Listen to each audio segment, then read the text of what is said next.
Welcome back to my channel. আজ আমরা উপস্থিত হয়েছি আমাদের ঝাপতালের কায়দা নিয়ে। পরবর্তী বল নিয়ে আমরা আজ দেখাতে যাব। তার আগে বিগত যে পর্বে তোমাদেরকে আমি ঝাপতালের কায়দাটা দেখিয়েছিলাম, নিশ্চয়ই তোমরা বাড়িতে খুব ভালোভাবে অনুশীলন করতে পেরেছো এবং কোনো সমস্যা হয়নি। কারণ আমার কমেন্ট বক্সে আমি তোমাদেরকে বারবার বলেছি যে সমস্যা হলে আমাকে জানাবে, এবং আশা করি তোমাদের সমস্যা হওয়ার কথা নয়। তা চলো শুরু করা যাক আমাদের পরবর্তী বল। আজ বলটা আমি প্রথমে হাতে দেখাচ্ছি, দেখো সবাই এটাকে লক্ষ্য করো। কি না কথা কি না তেরে কেটে কি না কথা কি না তেরে কেটে কি না, ঘি না গাধা ঘি না তেরে কেটে ঘি না, ধাগি তেরে কেটে ধাগি ধি না ঘি না। আরেকবার বলছি, দেখো কি না কথা কি না তেরে কেটে কি না কথা কি না তেরে কেটে কি না, ঘি না গাধা ঘি না তেরে কেটে ঘি না, ধাগি তেরে কেটে ধাগি ধি না ঘি না। এটাই বল।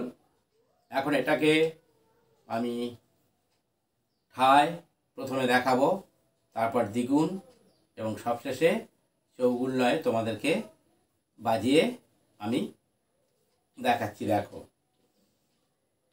কি না কথা কি না তেরে কেটে কি না কথা কি না তেরে কেটে কি না, ঘি না গধা ঘি না তেরে কেটে ঘি না, ধাগি তেরে কেটে ধাগি ধি না ঘি না।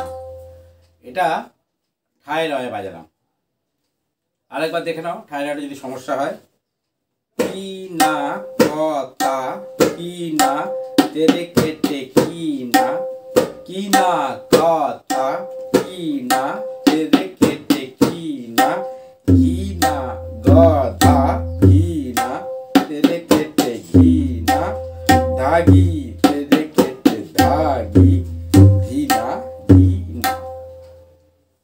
ঠিক আছে, এখন আমি এই বলটাই আমি দ্বিগুণ লয়ে তোমাদেরকে দেখাচ্ছি। কি না কথা কি না তেরে কেটে কি না কথা কি না তেরে কেটে কি না, ঘি না গধা ঘি না তেরে কেটে ঘি না, ধাগি তেরে কেটে ধাগি ধি না ঘি না। আরেকবার চলো।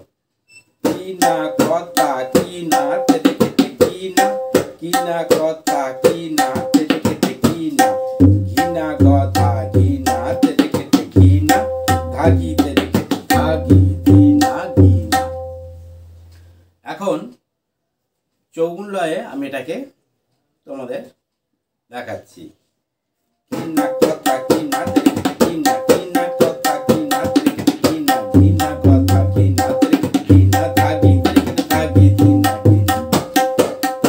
তেরে কেটে কি না কথা কি না তেরে কেটে কি না, ঘি না গধা ঘি না তেরে কেটে ঘি না, ধাগি তেরে কেটে ধাগি ধি না ঘি না।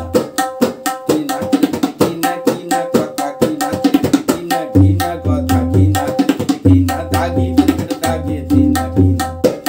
কি না তেরে কেটে কি না কথা কি না তেরে কেটে কি না, ঘি না গধা ঘি না তেরে কেটে ঘি না, ধাগি তেরে কেটে ধাগি ধি না ঘি না।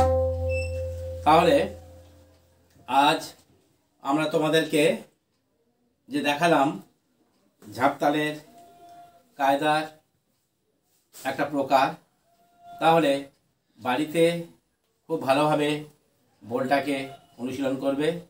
আশা করি সবাই ভালোভাবে শিখতে পেরেছো এবং বুঝতে পেরেছো। কোনো সমস্যা হওয়ার কথা নয়। তবু যদি কোনো সমস্যা থেকে থাকে বা জানার যদি কিছু থাকে, আমাকে কমেন্ট বক্সে সবাই কমেন্ট করো।